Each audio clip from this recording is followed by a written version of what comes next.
ശ്രീജിത്ത്, ഇപ്പോൾ പി ജയരാജൻ രാജിവെക്കുകയല്ല, അദ്ദേഹത്തെ LDF convener സ്ഥാനത്ത് നിന്ന് നീക്കി എന്ന വാർത്തയാണ് വരുന്നത്. അങ്ങനെയാണെങ്കിൽ അത് പി ജയരാജൻ ഒട്ടും അനുകൂലമായൊരു വാർത്തയല്ല. കാരണം അദ്ദേഹത്തിന് രാജിവെക്കാനുള്ളൊരു സാഹചര്യം എന്തുകൊണ്ട് പാർട്ടി ഒരുക്കിയില്ല എന്നൊരു ചോദ്യം വളരെ പ്രസക്തമാണ്. അദ്ദേഹത്തെ നീക്കിയിരിക്കുന്നു എന്ന വാർത്തയാണ് ഇപ്പോൾ പുറത്തു വരുന്നത്. പി ജയരാജനെ LDF കൺവീനർ സ്ഥാനത്ത് നിന്ന് നീക്കി എന്ന വാർത്തയാണ് പുറത്തു വരുന്നത്. നമ്മൾ കരുതിയത് അദ്ദേഹം സ്വയം ഒഴിയും, ഈ പാർട്ടി അദ്ദേഹത്തെ നിർദ്ദേശിക്കും, അദ്ദേഹം രാജിവെക്കും എന്നാണ് നമ്മൾ വിചാരിച്ചിരുന്നതെങ്കിലും പി ജയരാജനെ LDF കൺവീനർ സ്ഥാനത്ത് നിന്ന് നീക്കിയിരിക്കുന്നു എന്ന വാർത്തയാണ് ഇപ്പോൾ ശ്രീജിത്ത് റിപ്പോർട്ട് ചെയ്യുന്നത്. ശ്രീജിത്ത്, അദ്ദേഹം രാജിവെച്ചതല്ല, നീക്കി എന്നാണോ നമ്മൾ മനസ്സിലാക്കുന്നത്?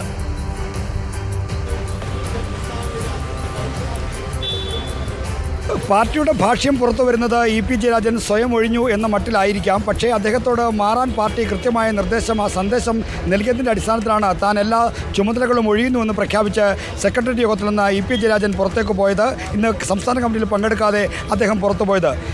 BJPയുടെ കേരള പ്രഭാരി പ്രകാശ് ജാവ്ദേക്കറുമായി കൂടിക്കാഴ്ച നടത്തുകയും BJPയുടെ 5 മണ്ഡലങ്ങളിലെങ്കിലും സ്ഥാനാർത്ഥികൾ മികച്ചവരാണെന്ന് പ്രസ്താവന നടത്തിയതും പാർട്ടിയുടെയും മുന്നണിയുടെയും പ്രഖ്യാപിത രാഷ്ട്രീയ നിലപാടുകൾക്ക് വിരുദ്ധമാണെന്ന് ചൂണ്ടിക്കാണിച്ചാണ് പി ജയരാജനെ LDF കോൺഗ്രസിൽ നിന്ന് നീക്കണം എന്നുള്ള ഒരു നിർദ്ദേശം സംസ്ഥാന സെക്രട്ടേറിയറ്റിൽ ഉയർന്നു വന്നത്.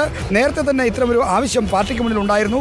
CP അടക്കമുള്ള ഘടകകക്ഷികൾ, NCP അടക്കമുള്ള ഘടകകക്ഷികൾ പി ജയരാജൻ്റെ ജാവ്ദേക്കർ കൂടിക്കാഴ്ച വിമർശിച്ച് രംഗത്ത് വന്നിരിക്കുന്നു. അപ്പോൾ അങ്ങനെ ഒരാളെ പാർട്ടിയുടെയും മുന്നണിയുടെയും നയത്തിന് വിപരീതമായി BJP നേതാവുമായി കൂടിക്കാഴ്ച നടത്തിയ ഒരാളെ LDF കൺവീനർ സ്ഥാനത്ത് ഇരുത്തിക്കൊണ്ട് എങ്ങനെ മുന്നോട്ട് പോകാനാകും എന്നത് CPM നേരിട്ട വലിയ പ്രതിസന്ധിയായിരുന്നു. ആ പ്രതിസന്ധിക്ക് ഉത്തരം തേടാനാണ് ഇന്നലെ സംസ്ഥാന സെക്രട്ടറി ശ്രമിച്ചത്. അപ്പോൾ പാർട്ടിയുടെ മനസ്സിലിരിപ്പ്, പാർട്ടിയുടെ താല്പര്യം അത് മനസ്സിലാക്കി കൃത്യമായൊരു സന്ദേശം പി ജയരാജന് നൽകി. അങ്ങനെയാണ് അദ്ദേഹം താൻ സ്ഥാനമൊഴിയുന്നുവെന്ന് പ്രഖ്യാപിച്ചു പോയത്. യഥാർത്ഥത്തിൽ പാർട്ടി അദ്ദേഹം ഒഴിയാൻ വിസമ്മതിച്ചെങ്കിൽ പോലും LDF കൺവീനർ സ്ഥാനത്ത് നീക്കുന്ന തീരുമാനത്തിലേക്ക് വന്നേനെയും ഇപ്പോൾ അദ്ദേഹത്തെ കൂടി വിശ്വാസത്തിലെടുത്തുകൊണ്ടുള്ളൊരു തീരുമാനം എന്ന നിലയ്ക്കുള്ള ഒരു വ്യാഖ്യാനം അവതരിപ്പിക്കുന്നുവെന്ന് മാത്രം. എന്നാൽ അദ്ദേഹത്തെ സ്ഥാനത്ത് നിന്ന് നീക്കുക തന്നെയാണ് യഥാർത്ഥത്തിൽ സംഭവിച്ചിരിക്കുന്നത്.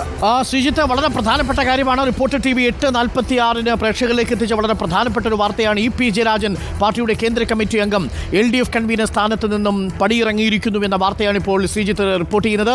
പി ജയരാജനെ നീക്കി എന്നതാണ് പാർട്ടി വൃത്തങ്ങൾ പുറത്തറിയാൻ വേണ്ടി ആഗ്രഹിക്കുന്നത് എന്നാണ് നമ്മൾ മനസ്സിലാക്കുന്നത്. അദ്ദേഹം ഒരുപക്ഷേ രാജിവെച്ച് സ്വയം ഒഴിഞ്ഞു എന്നതായിരിക്കാം പാർട്ടി നൽകുന്ന ഔദ്യോഗിക വിശദീകരണം എന്ന് നമ്മൾ മനസ്സിലാക്കുന്നു. ഇന്നലെ സംസ്ഥാന സെക്രട്ടേറിയറ്റിലാണ് ഈ നിർദ്ദേശം ഉയർന്നത് എന്നാണോ ശ്രീജിത്ത് മനസ്സിലാക്കേണ്ടത്? പക്ഷേ ഇതൊരു അസ്ഥാനത്തുള്ളൊരു തീരുമാനമാണോ ശ്രീജിത്ത്? കാരണം ഈ വിവാദങ്ങളെല്ലാം കെട്ടടങ്ങി, മാത്രവുമല്ല പി ജയരാജൻ പാർട്ടിയോ സർക്കാരിനോ പ്രതിസന്ധിയിലാകാത്ത വിധം വാക്കുകൾ സൂക്ഷിച്ചുപയോഗിക്കുകയായിരുന്നു. കഴിഞ്ഞ തവണ പോലും ഈ ഹേമ കമ്മിറ്റി റിപ്പോർട്ടിനെ തുടർന്നുണ്ടായ വിവാദങ്ങളിൽ പോലും പി ജയരാജൻ്റെ കരുതലോടുകൂടിയുള്ള വാക്കുകൾ നമ്മൾ കേട്ടതാണ്. ആ കരുതലോടുകൂടിയുള്ള വാക്കുകൾ വരുന്ന ഘട്ടത്തിലും പി ജയരാജനെ എന്തുകൊണ്ടാവും പാർട്ടി ഏറ്റവും ഒടുവിൽ കൈവിട്ടത്?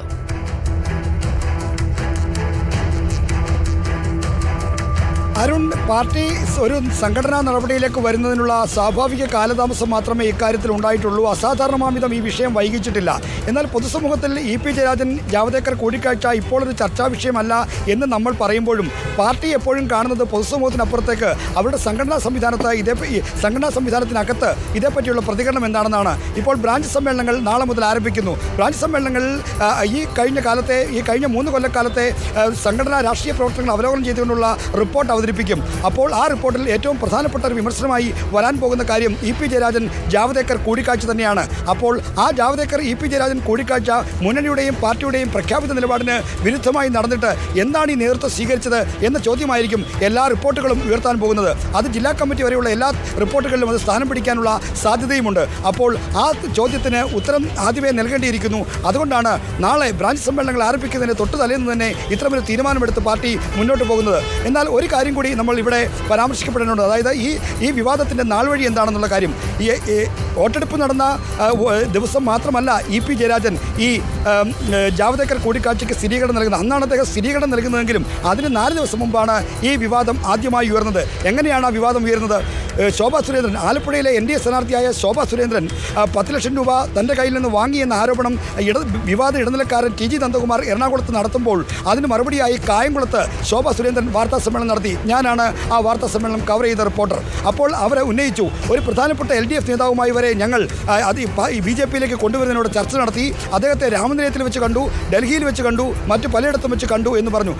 അങ്ങനെ ഒരു ആരോപണം തിരിച്ച് ശോഭാ സുരേന്ദ്രൻ ഉയർത്തിയപ്പോൾ അതിന് മറുപടിയായി TG നന്ദകുമാർ നടത്തിയ പ്രതികരണത്തിലാണ് മറ്റു ചില കാര്യങ്ങൾ കൂടി അന്ന് തന്നെ EP ജയരാജനാണോ കൂടിക്കാഴ്ച നടത്തിയതെന്ന കാര്യം ഈ ശോഭാ സുരേന്ദ്രനോട് ഞാനടക്കമുള്ള മാധ്യമപ്രവർത്തകർ കായംകുളത്ത് വെച്ച് ചോദിക്കുന്നുണ്ടായിരുന്നു. ആ വാർത്താ സമ്മേളനത്തിൻ്റെ മറുപടി എന്നോണം TG നന്ദകുമാർ കൂടി പ്രതികരിച്ചു. അങ്ങനെയാണ് BJP നേതൃത്വമായി പാർട്ടി BJP ചേരുന്നതുമായി ബന്ധപ്പെട്ട് EP ചർച്ച നടത്തിയെന്നുള്ള ഒരു പ്രചരണം, ഒരു ശക്തമായ അഭ്യൂഹം ഈ പൊതുമണ്ഡലത്തിൽ ഉണ്ടാകുന്നത്. ആ പൊതുമണ്ഡലത്തിലുണ്ടായ അഭ്യൂഹങ്ങളെ സ്ഥിരീകരിക്കുന്ന വിധമാണ് വോട്ടെടുപ്പ് ദിവസം EP ജയരാജൻ താൻ ജാവ്ദേക്കറെ കണ്ടു, തൻ്റെ ഫ്ളാറ്റിൽ വന്നാണ് കണ്ടത് എന്ന കാര്യത്തിൽ സ്ഥിരീകരണം വരുന്നത്. അപ്പോൾ വോട്ടെടുപ്പിനെ സ്വാധീനിക്കുന്ന ഒരു നിർണായകമായ പ്രശ്നമായി അത് മാറി എന്നതാണ് വാസ്തവം. അതിലാണിപ്പോൾ നടപടി ഉണ്ടായിരിക്കുന്നത്.